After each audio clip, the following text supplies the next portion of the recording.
we won't be able to save your sorry blankety blank hide. And so I'm standing there, 18 years old at the time, and I'm processing. I'm thinking they're teaching me how to commit suicide.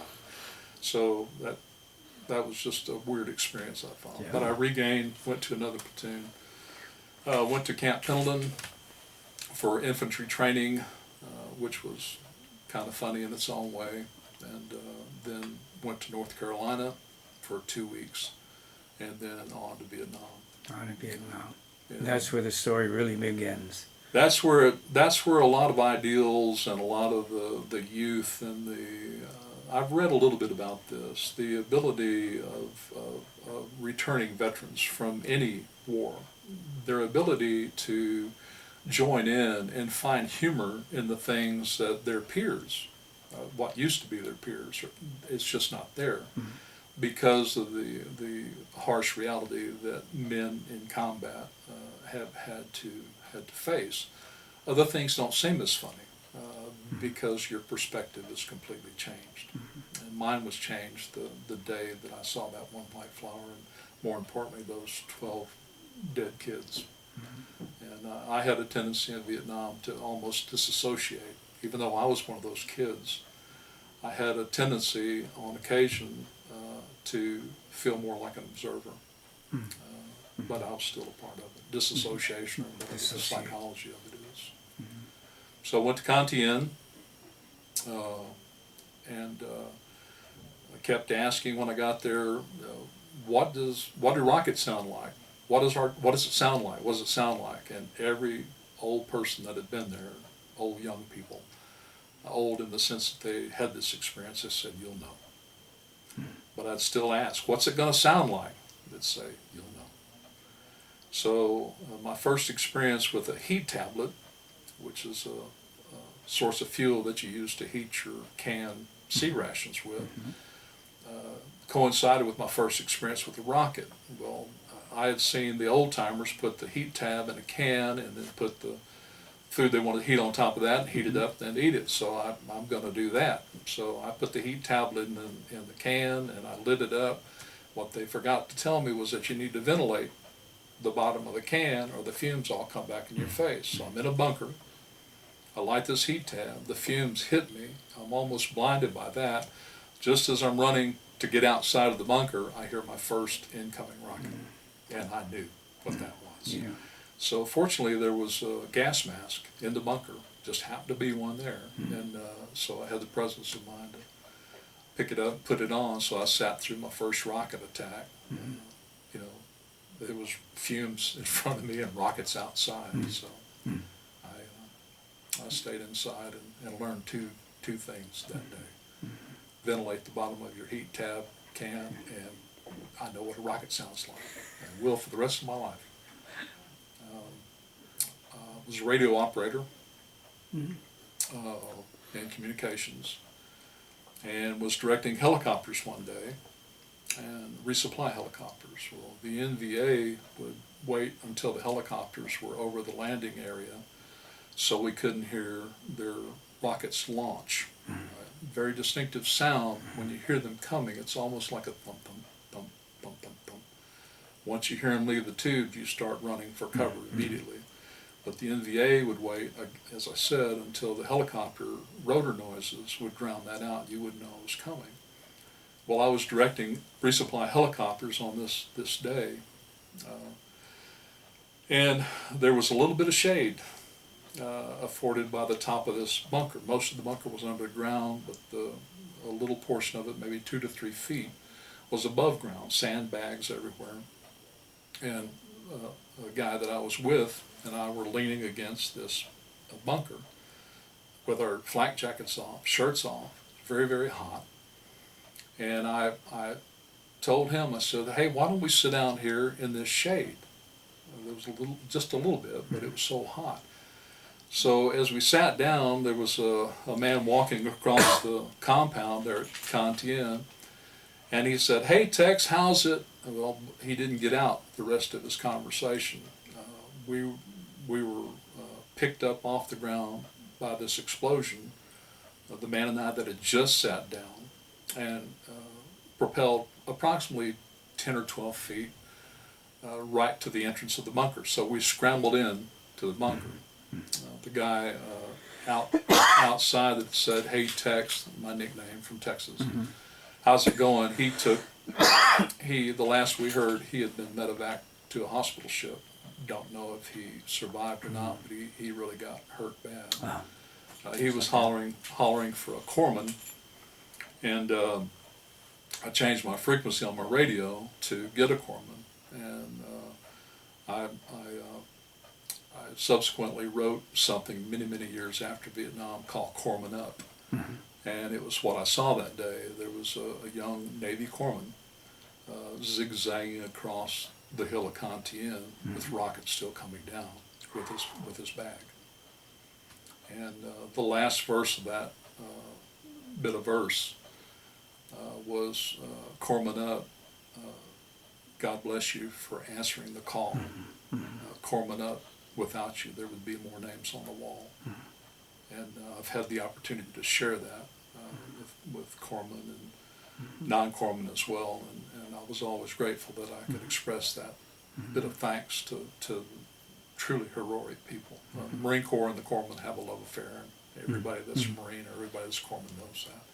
So it turns out after this was over, we went out and stood where we had been leaning against this bunker, and I reached out my pointer finger, my right hand, and was able to touch dead center of where this rocket had impacted on the top of this bunker. So we had sat down as opposed to being sitting up and exposed. We had sat down just before the impact, and we never heard it coming.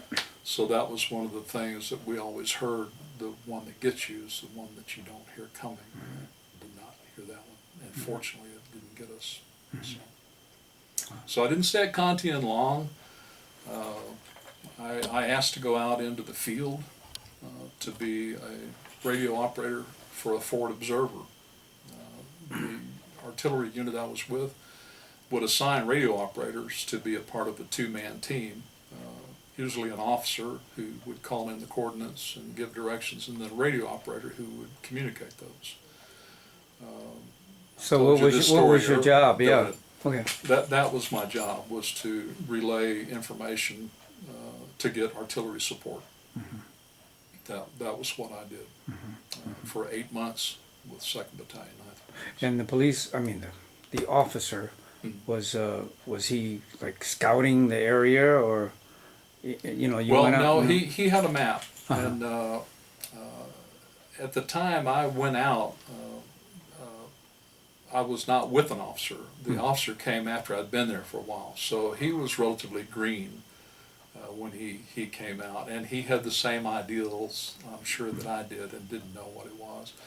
And he was forever volunteering us. There were missions called Sparrow Hawks. Well, we had our normal combat operations, and I participated in 16, as I told you earlier. But the Sparrow Hawks were when units would get in trouble and they would need help, and that was the code name for it, Sparrow Hawk. So this officer would always volunteer us to go on Sparrow Hawk. He did this for about 2 or 3 times, and then he realized, you know, we're going to take our turn, you know, and thankfully he figured that part out. But there was one incident where we were on a Sparrow Hawk, and we were at Camp Carroll, and there's a mountain called Dong Ha across the way, and some Marine Force Recon had gotten pinned down and surrounded by the North Vietnamese, which they were always doing. And the North Vietnamese would wait, because they knew invariably more Marines would come. So they would back away, give us a chance to get into where everybody else was trapped, and then we were trapped as well. It worked every time, because we would not do anything but go to the aid of the people that needed us. So as the officer, he's still fairly new in country. As he's calling in the artillery from Camp Carroll, which is where we had artillery units there, he called in one, and a piece of shrapnel grazed the side of my helmet. The officer was to my right, and it was too late. If it would have been anywhere but just grazing my helmet, I wouldn't be giving this interview. So he's still looking at his map, and he's afraid. We're all afraid. We're being shot at by small arms and everything else. So I took my helmet off and I looked, and there was the cover, the camouflage cover on the outside was torn, and there was a dent in the side of my helmet on my left side. So I put that back on my head. And the officer looked at me after looking at the map. He said, "Tell him to drop 5-0, which means bring the rounds closer to us." Well, that shrapnel had come from our last artillery. It was our artillery. It was that close. And he wanted to bring it 50 yards closer to us. And you're not supposed to do this, and I don't recommend it, but I refused to do that. I extended the handset into the officer's face, and I said, "If you want to kill us, you'll have to do it. I'm not going to do it." And he said, "Are you disobeying a direct order?" And I said, "Yes, sir, I am." And he said, "Why?" And I took my helmet off, and I showed him. I said, "Sir, that last mission that you called in, the last barrage you called in, it bounced off my hat." And I said, "If it's bouncing off my helmet," that's what I said. I said, if it's bouncing off my helmet, it's too close." And I put the helmet back on my head, put the handset back in his face. He looked at me and smiled, and he said, "How about add 200, which meant to take it away." So I withdrew the handset, and I said, "Yes, sir, I can do that." So, and we got out of it, there were casualties and people killed. Wow. But from that day on, this officer and I, we spent 8 months together as a team. And, Just the two of you? the two of us, the forward observer team. We were in headquarters group. Very nice. I haven't talked to him since that time. I don't know if he'd want to talk to me. But we got to be pretty close. And actually, when I eventually got transferred out of it, I finally went to him one day and I said, "Sir, I've had enough." After 8 months of where we were at in Leatherneck Square, and hopefully a couple of more experiences I'll tell you about, I felt that's enough. The normal time required, my understanding, was 3 months. You did 3 months in the field, then you'd rotate back to the battery, but I stayed out. And I came to a point in time where I thought, I've been out here long enough. So he pulled some strings and got me back into regimental headquarters as a radio chief. So it was kind of a cush job.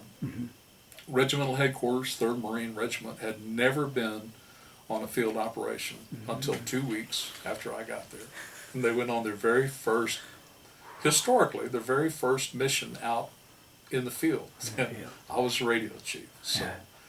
But that was part of it. This officer and I were on another Sparrowhawk, and some Marines have been ambushed on Highway 9. Historically, this is pretty well documented. January 24th, 1968. I believe it was 2 NVA divisions were moving from the north, and their objective was, in conjunction with taking Quezon, they were going to take Camp Carroll, which is where we were at. Somebody stumbled upon them moving in mass. We're talking over 900, at least 900 NVA, very well trained. Always my experience with the NVA, I did not fight Viet Cong. It was always the North Vietnamese Army, very, very well trained, and a very tough opponent. They were pretty tough. So it was our turn, so we went down on 2 tanks, and it turns out that we drove right into the ambush. Going down from Camp Carroll, it was right below the base of this. Camp Carroll was elevated up in the hills, and there was a road, Highway 9, that ran right below it. And so we ran down there on these tanks. Ironically, the tank that's right in front of the History Museum here is the same type of tank that I was shot off of. As we're going down to the aid of this other convoy that had been ambushed, I saw 2 North Vietnamese soldiers in what appeared to be relatively new gear. They looked pretty well clean, pretty sharp. They were laughing. As I drove by, being shot at on the left-hand side of the tank, which is where the majority of the enemy were, I looked over and I saw them as we drove by laughing. And we kept